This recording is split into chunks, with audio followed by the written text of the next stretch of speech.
যদি তুমি তোমার ভবিষ্যৎ জীবন চেঞ্জ করতে চাও, first you change your bad habits.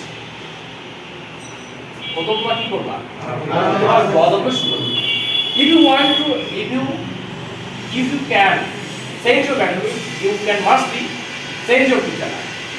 যদি তুমি তোমার বদ অভ্যাসগুলো পরিবর্তন করতে পারো, দেন তুমি তোমার ভবিষ্যৎ জীবন কি করতে পারো। এখান থেকে কি এই লেকচারটা কি শিক্ষা, যে তুমি তোমাকে চেঞ্জ করতে গেলে তোমার বদ অভ্যাসগুলো চেঞ্জ করতে হবে। তোমার অনেকগুলো বদ অভ্যাস থাকতে পারে না, আজকে খাতায় গিয়ে নোট করবা আমার বদ অভ্যাস কি কি। যেমন আমি বিড়ি খাই, এটা একটা বদ অভ্যাস। আমি বেশি ঘুমাই, মেয়েদের দিকে তাকাই, ফজর নামাজ পড়ি না, ক্লাসে মনোযোগ থাকে না, বাবা মার সম্মান করি না, শিক্ষকদের সম্মান করি না, এগুলো আমার কি? এগুলো ব্যাড হ্যাবিট। এগুলো তোমাকে লিখতে হবে। লিখতে লিখতে লিখতে দেখবে যে 50টা হয়ে গেছে সাপোজ। একবারে কি চেঞ্জ করা সম্ভব? বদ অভ্যাসগুলো একবারে তৈরি হয়নি, এজন্য বদ অভ্যাসগুলো একবারে চেঞ্জ করা সম্ভব না। তো এই জন্য তোমাকে আগে কাটতে হবে। আমাদের গ্রামের এক দাদা ছিল, উনি খাইতো, যে বিড়ি খাইতো আনসারে। তো প্রতিদিন কমপক্ষে 30-40টা বিড়ি উনি খাইতো। তো মসজিদে আমি একদিন বক্তব্য দিলাম যে যারা বিড়ি খেয়েছেন তাদের নামাজ পড়ে লাভ নেই। একটা হার্টি করলাম, নামাজ কবুল হবে। তো আমার মুসলিমের মধ্যে 10 জনের মধ্যে 6 জনে বিড়ি খায়। মানে মুরব্বী মানুষ, গ্রামে বিড়ি খাওয়া অপরাধী মনে করে। মানে এমনকি মসজিদ থেকে বের হয় গেলেই বিড়ি ধরায়, মানে পকেট আছে তো বের করে বিড়ি ধরে বাজারে যায়। আমার মসজিদে আসার সময় ফেলাই দিয়ে চুরি করে আমার মসজিদ নামাজ। তাই বলছি না, এটাতে পরিত্রাণের দরকার আছে। একটা হার্ডলি কথা বলছি, এরকম এখন আসি বলছে যে বাবা বিড়ি খাওয়া তো আমার কোনো কিছুই হবে না, টয়লেটও ক্লিয়ার হবে না, খাওয়া হবে না।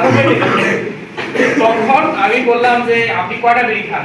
যে 1 মুঠা বা 2 মুঠা বিড়ি খান। তো তখন আমি বললাম যে আপনি এক কাজ করেন, একবারে তো বিড়ি খাওয়া বন্ধ করতে পারবেন না, এই জন্য আপনি আজকে 5টা কমান। এভাবে কমাতে কমাতে কমাতে দেখলেন যে 1 মাস পর আপনি বিড়ি খাওয়া বাড়ছে। তো অবশেষে তাই হলো। 2 মাস পর আমি ম্যাচ থেকে, আমি তো ম্যাচ থাকতাম, পাশে আসলাম। তো উনি মহা খুশি যে বাবা তোমার কথা শুনে আজকে আমি বিড়ি খাওয়া বাড়ছি। এই যে ব্যাড হ্যাবিট গুলো, তোমার যে 50টা ব্যাড হ্যাবিট, এটা তুমি একবারে বাদ দিতে পারবে না। একবারে যদি বাদ দাও কিছু করতে পারবে না। এই জন্য আজকে কাটবা যে আমার প্রথম টার্গেট ফজর নামাজ আমার পড়তে হবে। ফজর নামাজ পড়লে ব্যাড হ্যাবিট কি করতে হবে?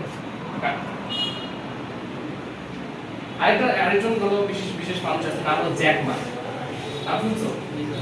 জ্যাক মা হলো অ্যাপোলোর কো-ফাউন্ডার। অ্যাপোলোর নাম শুনছো না?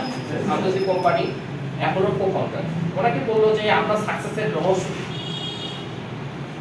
উনি বললো যে একটা বাক্য, one sentence change my life. এই একটা বাক্য আমাকে জীবন চেঞ্জ করছে। ওই বাক্যটাই আমার চেঞ্জ করছে। কি বাক্য? সবাই অধীর আগ্রহে আছে।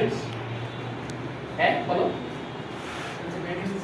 না, এটা অন্য। ওটা হলো যে today is the last day of my life. কি বললাম? Today is the last day of my life. এটা আমার জীবনের শেষ দিন। এই একটা দিন আমার জীবনের সময়, এই জীবনে আমার যা করার একদিনই করতে। এইটা আমার জীবন, আমি প্রতিদিন মনে করি এটা আমার লাস্ট। এই জন্য এই দিনটা আমরা তো মনে করি যে পরীক্ষা শনিবারে, সাপ্তাহিক পরীক্ষা বৃহস্পতিবারে পড়াশোনা করি। অথচ জ্যাকমা আজকের দিনটা আমার শেষ, আজকে যা আবিষ্কার করার, আজকে যা চিন্তা করার আজকেই করি। এবং প্রত্যেকটা দিন ভালো করার জন্য আমি চেষ্টা করি। আজকে করছি, আজকে যদি 10টা ভালো কাজ করি, কালকে 11টা করার চেষ্টা করি। কখনো যদি নিচে না আসে। আল্লাহ রাসূল সাল্লাল্লাহু আলাইহি ওয়াসাল্লাম, আমাদের প্রিয় নবী হযরত মুহাম্মদ সাল্লাল্লাহু আলাইহি ওয়াসাল্লাম, উনি ওনার একটা হাদিস আছে যে ধ্বংস তার জন্য যার আজকের দিনটি গতকালের থেকে উত্তম ভালো হবে। অর্থাৎ প্রতিটি দিন তোমাকে ডেভেলপ করতে হবে। গতকাল যতটুকু পড়েছো আজকে একটু বেশি করতে হবে। ইংরেজি গতকাল যতটুকু পড়েছো আজকে 1 লাইন হলে বেশি করতে হবে তোমার। যেদিন তুমি গত দিনের থেকে আজকের দিনটা যদি তোমার কাছে খারাপ মনে হয়, তাহলে মনে করবা তোমার অবনতি শুরু হয়েছে। এজন্য ডে বাই ডে তোমাকে ইমপ্রুভ করতে হবে, প্রতিটা দিন প্রতিদিন। বুঝতে পারছো আমার কথা? ঠিক আছে, ধন্যবাদ। সর্বশেষ আরেকজনের বক্তব্য শুনবো, একজন আসুন।